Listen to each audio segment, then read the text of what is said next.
ഇന്നത്തെ പ്രധാന വാർത്തകളുമായി ഷാജി കടക്കൽ. നിരവധി സേവനങ്ങൾക്ക് ഒറ്റ ആപ്പുമായി Indian railway. Ticket booking, PNR, ഭക്ഷണം, പ്ലാറ്റ്ഫോം ടിക്കറ്റ്, റിസർവ് ചെയ്യാത്ത ടിക്കറ്റ്, ട്രെയിൻ ട്രാക്കിംഗ് എല്ലാം ലഭ്യമാകുന്ന റെയിൽവേ വൺ ആപ്പ് റെയിൽവേ പുറത്തിറക്കി. വിവിധ പ്ലാറ്റ്ഫോമുകളിൽ ലഭിച്ചിരുന്ന സേവനങ്ങളും ഈ ആപ്പിൽ ലഭ്യമാകും. പരാതികളും ആപ്പിലൂടെ അറിയിക്കാം. പ്ലേ സ്റ്റോറിലും iOS പ്ലാറ്റ്ഫോമിലും ആപ്പ് ലഭ്യമാണ്. IRCTC അക്കൗണ്ട് വഴിയും ലോഗിൻ ചെയ്യാം. വാർത്തകൾ വിശദമായി. ഏത് കാര്യത്തിലും സമയബന്ധിതമായ തീരുമാനമെടുക്കാൻ ഉദ്യോഗസ്ഥർ ശ്രദ്ധിക്കണമെന്ന് മുഖ്യമന്ത്രി പിണറായി വിജയൻ. കണ്ണൂർ കൃഷ്ണമേനോൻ സ്മാരക ഗവൺമെൻറ് വനിതാ കോളേജ് ഓഡിറ്റോറിയത്തിൽ ചേർന്ന മേഖലാതല അവലോകന യോഗത്തിലാണ് സമാപനം കുറിച്ച് സംസാരിക്കുകയായിരുന്നു മുഖ്യമന്ത്രി. തിരുവനന്തപുരം മെഡിക്കൽ കോളേജിലെ ഡോക്ടർ ഹാരിസ് ചിറക്കൽ അഴിമതി തീണ്ടാത്ത ഉദ്യോഗസ്ഥനാണെന്നും അദ്ദേഹത്തെ പോലെ ഒരാൾ ഇന്ത്യയിലെ ഏറ്റവും നല്ല ആരോഗ്യമേഖലയെ തെറ്റായി ചിത്രീകരിക്കുന്നതിന് കാരണമായെന്നും മുഖ്യമന്ത്രി പിണറായി വിജയൻ. കേരളത്തെ താറടിച്ച് കാണിക്കണമെന്ന് ആഗ്രഹിക്കുന്നവർക്ക് ഉപയോഗിക്കാൻ കഴിയും വിധം അതൃപ്തികൾ പുറത്തുവിട്ടാൽ നല്ല പ്രവർത്തനങ്ങളെല്ലാം തെറ്റായ ചിത്രീകരണത്തിന് ഇടയാക്കുമെന്നും മുഖ്യമന്ത്രി വിശദീകരിച്ചു. ഡോക്ടർ ഹാരിസ് ചിറക്കൽ പറഞ്ഞ കാര്യങ്ങളെ ആരോഗ്യമേഖലയെക്കുറിച്ചുള്ള പൊതുവായ പ്രസ്താവനയായി എടുക്കേണ്ടതില്ലെന്ന് ആരോഗ്യമന്ത്രി വീണ ജോർജ്. അദ്ദേഹം പറഞ്ഞ കാര്യങ്ങൾ ഗൗരവത്തിൽ തന്നെ എടുക്കുമെന്നും അദ്ദേഹത്തെ ആരോഗ്യവകുപ്പ് ചേർത്ത് നിർത്തുമെന്നും മന്ത്രി പറഞ്ഞു. കേരളത്തിൻ്റെ ആരോഗ്യമേഖല വെന്റിലേറ്ററാണ് എന്ന തരത്തിലൊക്കെയുള്ള ആരോപണങ്ങൾ സത്യമല്ലെന്നും കേരളത്തിൻ്റെ ചരിത്രത്തിൽ ആരോഗ്യമേഖലയിൽ ഇത്രയധികം പണം ഒരു സർക്കാർ ചെലവഴിച്ച ചരിത്രമുണ്ടോ എന്നും ആരോഗ്യമന്ത്രി ചോദിച്ചു. പുതിയ DGP നിയമനത്തിൽ സംസ്ഥാന സർക്കാരിനെതിരെ ഗുരുതര ആരോപണമായി AIC general secretary KC Venugopal MP. Modi സർക്കാരിന് അനഭിമതമായത് കൊണ്ടാണ് DGP പട്ടികയിൽ ഒന്നാം പേരുകാരനായ നിതിർ അഗർവാളിനെ പിണറായി സർക്കാർ ഒഴിവാക്കിയെന്നും കേന്ദ്ര സർക്കാരുമായി ഉണ്ടാക്കിയ ഒത്തുതീർപ്പിൻ്റെ ഭാഗമായാണ് റവാഡ ചന്ദ്രശേഖരനെ നിയമിച്ചതെന്നും KC വേണുഗോപാൽ പറഞ്ഞു. DGP നിയമനത്തിൽ പ്രശ്നമുണ്ടാക്കാൻ ബോധപൂർവമായ ശ്രമം നടക്കുന്നുവെന്ന് CPM സംസ്ഥാന സെക്രട്ടറി MV ഗോവിന്ദൻ. പട്ടികയിലെ മറ്റ് പേരുകളേക്കാൾ സ്വീകാര്യനായതുകൊണ്ടാണ് റവാഡയെ തിരഞ്ഞെടുത്തതെന്നും കേന്ദ്ര സർക്കാരും സംസ്ഥാന സർക്കാരുമാണ് DGPയെ തീരുമാനിക്കുകയെന്നും അതിൽ പാർട്ടിക്ക് പങ്കില്ലെന്നും പാർട്ടി ക്ലീൻ ചീറ്റ് നൽകേണ്ട കാര്യമില്ലെന്നും MV ഗോവിന്ദൻ പറഞ്ഞു. രാജ്യം ഡിജിറ്റൽ ആയത് വലിയ മുന്നേറ്റമാണെന്ന് മോഹൻലാൽ. രാജ്യത്ത് GST നടപ്പാക്കി 8 വർഷം പൂർത്തിയാവുന്നതിൻ്റെ ഭാഗമായി തിരുവനന്തപുരത്ത് നടന്ന GST ദിനാഘോഷ പരിപാടിയിൽ സംസാരിക്കുകയായിരുന്നു മോഹൻലാൽ.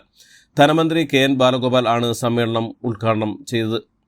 കേന്ദ്ര ഫണ്ട് വകമാറ്റിയും പാഴാക്കിയും കേരളത്തിലെ സർക്കാർ ആശുപത്രികളെ പിണറായി വിജയൻ സർക്കാർ അസ്ഥികൂടമാക്കി മാറ്റിയെന്നും സ്വകാര്യ ആശുപത്രി ലോബിക്ക് വേണ്ടിയാണ് സർക്കാർ ആശുപത്രികളെ തകർക്കുന്നതെന്നും BJP മുൻ സംസ്ഥാന അധ്യക്ഷൻ K സുരേന്ദ്രൻ പറഞ്ഞു.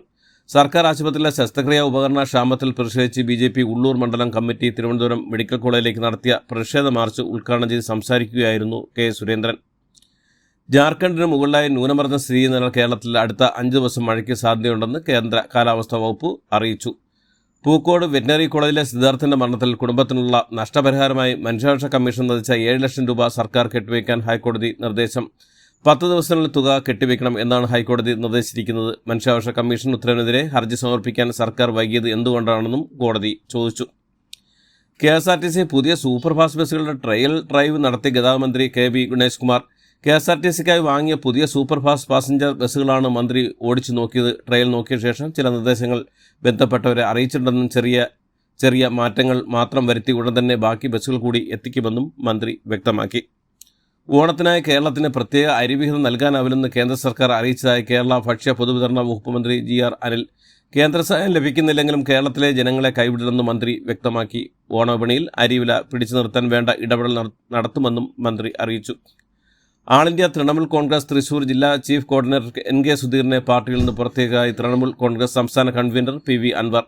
കടുത്ത പാർട്ടി വിരുദ്ധ പ്രവർത്തനം ശ്രദ്ധയിൽപ്പെട്ടതിൻ്റെ അടിസ്ഥാനത്തിലാണ് സുധീറിനെതിരായ നടപടി. അൻവർ ഫേസ്ബുക്കിൽ കുറിപ്പിലൂടെ അറിയിച്ചു. 3 വർഷത്തേക്ക് സുധീറിനെ പാർട്ടിയിൽ നിന്ന് പുറത്താക്കിയതായി അൻവർ വ്യക്തമാക്കി. ചാവക്കാട് ബ്ലാങ്ങാട് ബീച്ചിലെത്തുന്ന വിനോദസഞ്ചാരികൾക്ക് വാഹനം പാർക്ക് ചെയ്യുന്നതിന് ബീച്ചിലെ റവന്യൂ വകുപ്പിൻ്റെ ഉടമസ്ഥയിലുള്ള സ്ഥലം വിനോദസഞ്ചാര വകുപ്പിന് അനുവദിച്ച് ജില്ലാ കളക്ടർ ഉത്തരവിറക്കി. ജില്ലയിൽ ഏറ്റവും കൂടുതൽ വിനോദസഞ്ചാരികൾ എത്തുന്ന ബീച്ചുകൾ ഒന്നായ ചാവക്കാട് ബ്ലാങ്ങാട് ബീച്ചിൽ വാഹനം പാർക്ക് ചെയ്യുന്നതിനാവശ്യമായ സ്ഥലം ഇല്ലാത്തത് ബീച്ചിലെത്തുന്ന സന്ദർശകർക്ക് വലിയ രീതിയിൽ പ്രയാസം സൃഷ്ടിച്ചിരുന്നു. ട്യൂഷൻ ക്ലാസ്സിൽ വെച്ച് കുട്ടിയെക്കൊണ്ട് കാലുകൾ തിരുമിക്കുകയും ലൈംഗിക അതിക്രമം കാട്ടുകയും ചെയ്ത അധ്യാപകൻ അറസ്റ്റിൽ. Kidangannur saint Mary's college tuition centre നടത്തിപ്പുകാരനും ഗണിത അധ്യാപകനുമായ എബ്രഹാം അലക്സാണ്ടറാണ് ആറന്മുള പോലീസിൻ്റെ പിടിയിൽ ആയത്. കീം 2025 റാങ്ക് പട്ടിക പ്രസിദ്ധീകരിച്ചു. ഉന്നത വിദ്യാഭ്യാസ മന്ത്രി R ബിന്ദുവാണ് കോഴിക്കോട്ട് ഫലപ്രഖ്യാപനം നടത്തിയത്. എഞ്ചിനീയറിംഗിൽ എറണാകുളം മൂവാറ്റുപുഴ സ്വദേശി ജോൺ ഷിനോജിനാണ് 1ാം റാങ്ക്. ഫാർമസിയിൽ ആലപ്പുഴ സ്വദേശി അനഘ അനിലാണ് 1ാം റാങ്ക്. കാലടി സംസ്കൃത സർവകലാശാലയിലെ ഹോസ്റ്റലിലും ക്യാമ്പസിലും ഏർപ്പെടുത്തിയ നിയന്ത്രണങ്ങൾക്കെതിരെ SFI. 9 വകുപ്പിന് ശേഷം ഹോസ്റ്റൽ പ്രവേശിക്കാനാകില്ലെന്ന സർക്കുലർ അംഗീകരിക്കാനാകില്ലെന്നും സദാചാര ചിന്താഗതിയുടെ ഭാഗമായാണ് തീരുമാനമെന്നും SFI ഭാരവാഹികൾ പറഞ്ഞു. പത്തനംതിട്ടയിൽ പ്രായപൂർത്തിയാകാത്ത പെൺകുട്ടിയുടെ ലൈംഗികാതിക്രമം കാട്ടിയ യുവാവ് അറസ്റ്റിൽ. പെൺകുട്ടി 9ാം ക്ലാസ് പഠിക്കുമ്പോൾ പരിചയപ്പെടുകയും കഴിഞ്ഞ വർഷം ഡിസംബറിൽ ഇൻസ്റ്റാഗ്രാം വഴി ബന്ധപ്പെടുകയും ചെയ്ത ഇയാൾ അശ്ലീല സന്ദേശങ്ങളും ചിത്രങ്ങളും ഇൻസ്റ്റാഗ്രാമിലൂടെ കുട്ടിക്ക് അയക്കുകയും ചെയ്തിട്ടുണ്ട്. സംഭവത്തിൽ നെടുമ്പ്രം പൊടിയാടി സ്വദേശി സഞ്ജയ് S. നായരെയാണ് പോലീസ് അറസ്റ്റ് ചെയ്തത്. സന്യാസം സ്വീകരിച്ച് മാങ്ങാട് സ്വദേശിയായ യുവാവിനെ തെലങ്കാനയിൽ റെയിൽവേ ട്രാക്കിൽ മരിച്ച നിലയിൽ കണ്ടെത്തി. കുന്നംകുളം മാങ്ങാട് പരന ശ്രീനിവാസിന്റെ മകൻ ശ്രീബിരെയാണ് ദുരൂഹ സാഹചര്യത്തിൽ മരിച്ച നിലയിൽ കണ്ടെത്തിയത്. 5 രാജ്യങ്ങളിലേക്കുള്ള പ്രധാനമന്ത്രി നരേന്ദ്രമോദിയുടെ യാത്രയ്ക്ക് ഇന്ന് തുടക്കം. 10 വർഷത്തിനിടെ മോദിയുടെ ഏറ്റവും ദൈർഘ്യമേറിയ വിദേശയാത്രയ്ക്കാണ് ഇന്ന് തുടക്കമാവുക. 8 ദിവസ സന്ദർശനത്തിനായി പുറപ്പെടുന്ന പ്രധാനമന്ത്രി ഇന്ന് ആഫ്രിക്കൻ രാജ്യമായ ഘാനയിലെത്തും. പിന്നീട് ട്രിനിഡാഡ്, ആന്റി ടൊബാഗോ, അർജന്റീന എന്നീ രാജ്യങ്ങൾ ശേഷം ബ്രിക്സ് ഉച്ചകോടിക്കായി ബ്രസീലിലെത്തും. ബ്രസീലിൽ നിന്ന് മടങ്ങുമ്പോൾ നമീബിയയിലും പ്രധാനമന്ത്രി സന്ദർശനം നടത്തും. 3 മാസത്തിലെ മഹാരാഷ്ട്രയിൽ 767 കർഷകർ ആത്മഹത്യ ചെയ്തതായി സർക്കാരിന്റെ വെളിപ്പെടുത്തൽ. മഹാരാഷ്ട്ര നിയമസഭയിലാണ് സർക്കാരിന്റെ ഞെട്ടിക്കുന്ന വെളിപ്പെടുത്തൽ. അഹമ്മദാബാദിലെ എയർ ഇന്ത്യ വിമാനാപകടത്തിൽ മരിച്ചവരുടെ കുടുംബാംഗങ്ങൾ അമേരിക്കയിലും UK-യിലും നിയമ നടപടികൾക്കായി ഒരുങ്ങുന്നതായി റിപ്പോർട്ടുകൾ. ഇതുമായി ബന്ധപ്പെട്ട് ഈ രാജ്യങ്ങളിലെ ഏതാനും നിയമസ്ഥാപനങ്ങൾ വിമാനാപകടത്തിൽ മരിച്ചവരുടെ ബന്ധുക്കൾക്കായി ആശയവിനിമയം നടത്തുകയാണെന്ന് ദേശീയ മാധ്യമങ്ങൾ പ്രസിദ്ധീകരിച്ച റിപ്പോർട്ടിൽ പറയുന്നു. അപകടത്തിൽപ്പെട്ട വിമാനത്തിന്റെ നിർമ്മാതാക്കളായ ബോയിങ് കമ്പനിക്കെതിരെ നിയമ നടപടികൾ സ്വീകരിക്കാനുള്ള സാധ്യതകളാണ് പരിശോധിക്കുന്നത്.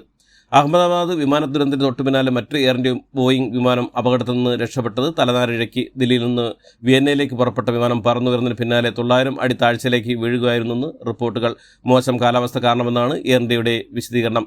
മധുര സ്വദേശിയായ യുവതിയുടെ കാറിൽ നിന്ന് 9.5 പവൻ സ്വർണ്ണാഭരണങ്ങൾ മോഷണം പോയെന്ന കേസിൽ കസ്റ്റഡിയിലിരിക്കെ കൊല ചെയ്യപ്പെട്ട ശിവഗംഗയ്ക്കടുത്തുള്ള മടപ്പുറം ക്ഷേത്രത്തിലെ താൽക്കാലിക ജീവനക്കാരൻ B. അജിത് കുമാറിന്റെ അമ്മയുടെ മാപ്പ് ചോദിച്ച് തമിഴ്നാട് മുഖ്യമന്ത്രി M.K. സ്റ്റാലിൻ. അന്വേഷണം CBIക്ക് വിടാനുള്ള തമിഴ്നാട് സർക്കാരിന്റെ തീരുമാനവും മുഖ്യമന്ത്രി M.K. സ്റ്റാലിൻ പ്രഖ്യാപിച്ചു. മധ്യപ്രദേശിൽ കാമുകയെ കഴുത്തറുത്ത് കൊന്ന് കാമുകന്റെ കൊടുങ്ക്രൂരത. നഴ്സിംഗ് വിദ്യാർത്ഥിയായ കാമുകയെ ആശുപത്രി പരിസരത്ത് എല്ലാവരും നോക്കി നിൽക്കെ കാമുകൻ കഴുത്തറുത്ത് കൊലപ്പെടുത്തി. റെയിൽവേ ടിക്കറ്റ് നിരക്ക് വർധന പ്രാബല്യത്തിൽ വന്നു. 5 വർഷത്തിന് ശേഷം ഇന്ത്യൻ റെയിൽവേ ടിക്കറ്റ് ചാർജ് വർദ്ധിച്ചത്. AC കോച്ചുകൾ കിലോമീറ്ററിന് 2 പൈസ വീതവും non-AC സ്ലീപ്പർ ജനറൽ കോച്ചുകൾ കിലോമീറ്ററിന് 1 പൈസ വീതവുമാണ് വർദ്ധിച്ചത്. തൊഴിലവസരങ്ങൾ കൂട്ടാൻ ബജറ്റിൽ പ്രഖ്യാപിച്ച പദ്ധതിക്ക് കേന്ദ്ര മന്ത്രിസഭയുടെ അംഗീകാരം. 99,446 കോടിയുടെ പദ്ധതിക്കാണ് കേന്ദ്ര സർക്കാർ അംഗീകാരം നൽകിയത്. 50-ന് മുകളിൽ ജീവനക്കാരുള്ള സ്ഥാപനങ്ങൾ 5 പേരെങ്കിലും നിയമിച്ചാലേ ധനസഹായം കിട്ടുകയുള്ളൂ. കർണാടകത്തിൽ മുഖ്യമന്ത്രി സ്ഥാനത്ത് ചൊല്ലിയുള്ള അഭ്യൂഹങ്ങൾ വരുന്നതിനിടെ കോൺഗ്രസ് MLA മുതിർന്ന നേതാവുമായ BR പാട്ടീലിന്റെ ഫോൺ കോളുകൾ ചോർന്നു. സഹപ്രവർത്തകരുമായി പാട്ടീൽ സംസാരിക്കുന്ന വീഡിയോ ആണ് പുറത്തായത്. കർണാടകയിൽ നേതൃത്വമാറ്റമുണ്ടാവില്ല. സിദ്ധരാമയ്യ തന്നെ മുഖ്യമന്ത്രി സ്ഥാനത്ത് തുടരുമെന്ന് അറിയിച്ച് AIC general secretary Randeep Surjewala. ഇതോടുകൂടി ഇന്നത്തെ വാർത്തകൾ അവസാനിക്കുന്നു. ഇതോടുകൂടി എല്ലാവർക്കും നന്ദി, നമസ്കാരം.